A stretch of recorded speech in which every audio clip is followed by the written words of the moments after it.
Movie की शुरुआत में हमें एक फैमिली को दिखाया जाता है जिसमें मलिंडा नाम की एक लेडी होती है और उसका हस्बैंड वीक और बेटी ट्रिक्सी। ये जो मूवी है ना सबसे बेहतरीन है और इसका कॉन्सेप्ट सबसे अलग है। आपको सुन के मजा आएगा। तो चलिए हम मूवी में आगे बढ़ते हैं। आज मलिंडा और वीक एक पार्टी में जाने वाले थे और अपनी बेटी के लिए उन्होंने एक बेबी सीटर रख रखा था, जिसके बाद ये लोग अपनी पार्टी में चले जाते हैं। पार्टी में हमें मलिंडा एक फ्रेंड जियोल के साथ दिखती है। मलिंडा यहाँ आते ही जोएल के साथ लग जाती है और कोने में जाके उसे किस करने लगती है। मलिंडा की यह हरकत उसका पति देख लेता है, लेकिन वीक को इस बात से कोई फर्क ही नहीं पड़ता। खैर, वीक को इस बात से क्यों फर्क नहीं पड़ता ये हम मूवी के आगे देखेंगे। इनफैक्ट जब पार्टी में मलिंडा पियानो बजा रही होती है तो वीक उसे देखकर बहुत खुश होता है, जैसे उसने कुछ देखा ही ना हो। फिर पार्टी के बाद वीक जोएल से मिलता है। यहाँ जोएल वीक से बोलता है कि तुम्हारे जैसा पति सबको मिले, क्योंकि तुम एक ओपन माइंडेड हो और ट्रस्टेबल इंसान हो। फिर वीक जोएल से कहता है कि तुम किसी मार्टिन नाम के शख्स को जानते हो, वो भी मेरे वाइफ का बॉयफ्रेंड था। वो हमेशा मेरी वाइफ से मिला करता था। पता है मैंने उसके साथ क्या किया?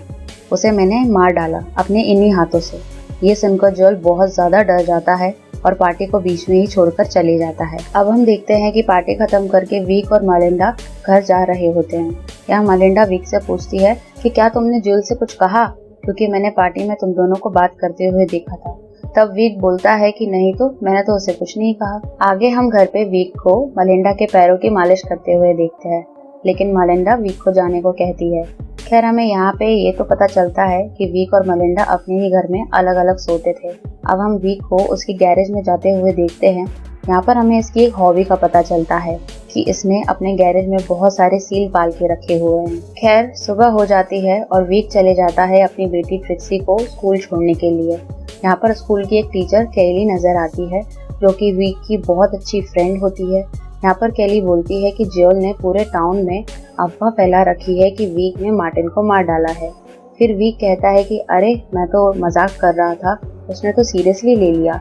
तभी केली कहती है कि अब मजाक हो या सच, लेकिन तुम्हारी इस ट्रिक ने तुम्हारा काम कर दिया। अब जोएल तुम्हारे घर के आसपास भी नहीं भटकेगा। इधर वीक के सारे दोस्तों को भी पता चल गया था कि जोएल ये अफवाह पूरे टाउन में फैला रहा है, लेकिन वीक कहता है कि मैंने बस मजाक किया था। यहाँ मलिंडा को भी पता चल गया था कि वीक ने जोएल को धमकाया है, जिससे मलिंडा बहुत गुस्सा होती है और उसे जोएल को डिनर पे बुलाने को बोलती है। वीक तो रहता है सीधा साधा, तो उसे मलिंडा की बात माननी पड़ती है। रात में जोएल डिनर पे आता है और मलिंडा वीक से कहती है कि जाओ तुम ट्रिक्सी का होमवर्क कराओ और उसे सुला भी देना। वीक मलिंडा की बात मान लेता है और वहाँ चले जाता है अपनी बेटी के पास। ट्रिक्सी जब सो जाती है तो वीक मलिंडा के पास जाता है, लेकिन यहाँ मलिंडा जोएल के साथ लगी हुई है, मजे से जोएल के साथ डांस कर रही है। ये देख करके वीक बहुत जेलस फील करता है और अपसेट भी हो जाता है। जिसके बाद वीक चले जाता है किचन में और वहाँ जाके एक बर्तन गिरा देता है, जिसकी आवाज से मलिंडा किचन में आ जाती है और वीक से बोलती है जाओ और जोएल को एक कप चाय दे दो। वीक जोएल के पास जाता है और जोएल से बोलता है देखो, मैं तुमसे कोई माफी तो मांगने से रहा, और रही बात मार्टिन की, तो मैंने उसे सच में मारा था, एक बड़े हैमर से उसकी खोपड़ी तोड़ दी थी। जोएल ये बात सुन के फुर हो जाता है। नेक्स्ट डे मलिंडा और वीक चले जाते हैं अपनी एक फ्रेंड की पार्टी में, जहां हम देखते हैं एक डॉन नाम के शख्स को। डॉन वीक से बोलता है कि मैं मूवीज वगैरह में काम करता हूँ और शॉर्ट्स और स्टोरी भी लिखता हूँ, तुम क्या करते हो? तब वीक बोलता है कि मैं एक सॉफ्टवेयर इंजीनियर हूँ, ड्रोन की चिप बनाने का काम करता हूँ। यहाँ पर काम को लेकर इन दोनों में थोड़ी सी बहस हो जाती है। इसके बाद हम डॉन की बेटी काइली को देखते हैं। हाँ, वही ट्रिक्सी की टीचर और वीक की फ्रेंड। वीक काइली के साथ थोड़ा सा डांस करता है। मलिंडा ये देखकर थोड़ी सी जेलस हो जाती है, जिसके बाद ये दोनों घर आ जाते हैं। कुछ दिन बाद वीक को पता चलता है कि मलिंडा पियानो बजाना सीख रही है किसी चार्ली नाम के शख्स के साथ, और चार्ली मलिंडा का नया बॉयफ्रेंड होता है। एक रात मलिंडा पूरी रात घर से गायब रहती है, जिसके वजह से वीक को पूरी रात नींद नहीं आती और उसके दिमाग में यही चल रहा होता है मलिंडा चार्ली के साथ क्या कर रही होगी। सुबह होते ही मलिंडा नशे में घर पहुंचती है और वीक उससे पूछता है कि तुम ये सब क्यों कर रही हो? तुमको जरा सा भी समझ में नहीं आता कि हमारी एक फैमिली है, एक छोटी बच्ची है। मलिंडा यहाँ बोलती है कि फैमिली बनाने का चॉइस मेरा नहीं था, ये तुम्हारा चॉइस था, और शायद इसी वजह से मलिंडा ये सब कर रही होती है। अगली सुबह मलिंडा और वीक एक बर्थडे पार्टी में जाते हैं। यहाँ वीक मलिंडा को खुश देखकर काफी खुश होता है, लेकिन तभी वहाँ चार्ली पहुँच जाता है और मलिंडा वीक के सामने ही स्विमिंग पूल में चार्ली को हग और किस करती है। ये देखकर वीक फिर से अपसेट हो जाता है और अब वीक जो करने वाला था वो किसी ने सोचा भी ना होगा। खैर थोड़ी ही देर में वहाँ बारिश हो जाती है। सब लोग पूल से निकलकर घर के अंदर चले जाते हैं, लेकिन पूल पे वीक, एक उसका फ्रेंड और चार्ली रह जाते हैं। थोड़ी देर बाद वीक के फ्रेंड के जाते ही वीक चार्ली को पूल में मार डालता है और अनजान बन के घर के अंदर चले जाता है। तभी मलिंडा चार्ली को वहाँ ना देखकर उसे ढूंढने लगती है और बाहर जाके देखती है तो वो जोर जोर से चिल्लाती है क्योंकि चार्ली पूल में ही मरा पड़ा रहता है। सब मिलके चार्ली को बाहर निकालते हैं और पुलिस को बुलाते हैं।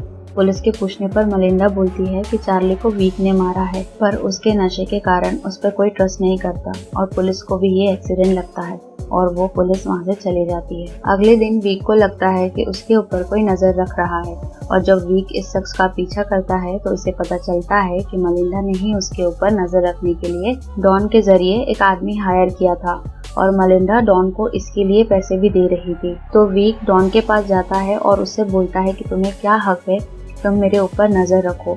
यहाँ पे कैली डॉन से माफी मांगने के लिए बोलती है तो डॉन बोलता है कि मैं क्यों माफी मांगू, मैंने क्या किया है। नेक्स्ट डे हम देखते हैं कि मलिंडा का एक और बॉयफ्रेंड बन गया था जिसका नाम टॉनी होता है। वैसे हद है, ये सब मूवीज में ही हो सकता है, वरना इतनी अति कौन करता है। खैर अब वीक को भी पता चल जाता है उसके नए बॉयफ्रेंड के बारे में। अब फिर से वीक जेलस करने लगता है। अगले ही दिन मलिंडा को टॉनी मिलने आता है और मलिंडा से बहुत कोजी होने लगता है। ये सब वीक देख लेता है और उसे बहुत गुस्सा आती है और बर्दाश्त नहीं कर पाता। दूसरे दिन वीक टॉनी से मिलता है और टॉनी से कहता है कि मलिंडा ने पास ही में एक प्रॉपर्टी खरीदी है, चलो उसे देखने चलते हैं। रास्ते में वीक बहुत ही तेजी से गाड़ी चलाता है और ये सब देखकर टॉनी डर जाता है और वीक टॉनी को लेकर चला आता है जंगलों में। यहाँ पर आते ही वीक टॉनी पर एक बहुत बड़े पत्थर से हमला कर देता है और टॉनी झरने के पास गिर के मर जाता है। जिसके बाद वीक टॉनी के बॉडी पे एक हैवी पत्थर बांधकर उसे नदी में फेंक देता है ताकि वो बॉडी पानी के ऊपर ना आ सके और उसका पर्स अपने पास रख लेता है। जिसके बाद वीक घर जाता है और देखता है कि मलिंडा अपनी बेटी के साथ टाइम स्पेंड कर रही थी और दोनों बहुत मस्ती भी करते हैं। ये सब देख के वीक को बहुत खुशी होती है। यहाँ पर वीक मलिंडा से कहता है कि आजकल तुम्हारा वो दोस्त टोनी घर पर क्यों नहीं आ रहा है, कहीं गया है क्या। खैर अब हम देखते हैं कि वीक अपनी फैमिली के साथ पिकनिक मनाने जाता है उसी रिवर के तरफ और यहाँ पे ये दोनों काफी सारी बातें भी करते हैं और खूब टाइम स्पेंड भी करते हैं। और मलिंडा वीक से कहती है कि तुम मेरी सारी हरकतों को नजरअंदाज करके माफ कर देते हो, तुम बहुत ही अच्छे इंसान हो और मैं तुमसे बहुत प्यार करती हूँ। तभी खेलते खेलते ट्रिक्सी रिवर के किनारे पहुँच जाती है। जब वीक उसे लेने जाता है तो वो रिवर में टॉनी की बॉडी देख लेता है जो कि पानी से फूलकर तैरकर ऊपर आ जाती है। ये देख करके वीक सबको लेकर घर आ जाता है और रिवर के किनारे मलिंडा का स्कार्फ छोड़ देता है ताकि उसे वापस आने का बहाना मिले। अगले ही दिन वीक सुबह होते ही साइकिल लेकर रिवर के किनारे जाता है। इधर मलिंडा वीक को ढूंढते ढूंढते उसके गैरेज में पहुंच जाती है जहां उसे टॉनी का पर्स दिखाई देता है और ये देख के मलिंडा समझ जाती है कि वीक ने ही टॉनी के साथ कुछ किया होगा और तुरंत ही मलिंडा डॉन को फोन लगाती है। नेक्स्ट सीन में हम देखते हैं कि वीक टॉनी की लाश को रिवर से निकाल रहा होता है ताकि उसे जमीन में गड़ा सके और तभी डॉन वहां पहुंच जाता है और वीक से बोलता है कि तुम यहाँ क्या कर रहे हो। तो वीक बोलता है कि मैं यहाँ मलिंडा का स्कार्फ लेने आया हूँ जो कल छूट गया था, पर डॉन बोलता है कि वो तो मेरे पास है। और तभी टॉनी की बॉडी पानी से बाहर आ जाती है और डॉन ये देखकर डर जाता है और वहाँ से भागने लगता है। वीक भी साइकिल लेकर उसके पीछा करता है और दूसरे रास्ते से उसकी गाड़ी के सामने आ जाता है और वीक को बचाने के चक्कर में डॉन की गाड़ी खाई से गिर के रिवर में गिर जाती है और उसका भी काम तमाम हो जाता है। उसके बाद वीक वापस घर आ जाता है जहाँ मलिंडा चुपचाप बैठी हुई है, पर वो टोनी के बारे में वीक से कुछ नहीं पूछती है, बल्कि उसने तो टोनी का पर्स भी जला दिया था क्योंकि इसे एहसास हो चुका था वीक से ज्यादा प्यार उसे कोई नहीं कर सकता। और इसके बाद ये लोग एक नई जिंदगी की शुरुआत करते हैं और इसी के साथ हमारी मूवी का दी एंड हो जाता है। सो फ्रेंड्स, अगर आपको मेरा ये वीडियो पसंद आया हो तो इस वीडियो को एक लाइक और चैनल को सब्सक्राइब करना ना भूलें। मैं मिलती हूँ आपसे अगले वीडियो में, तब तक के लिए अलविदा।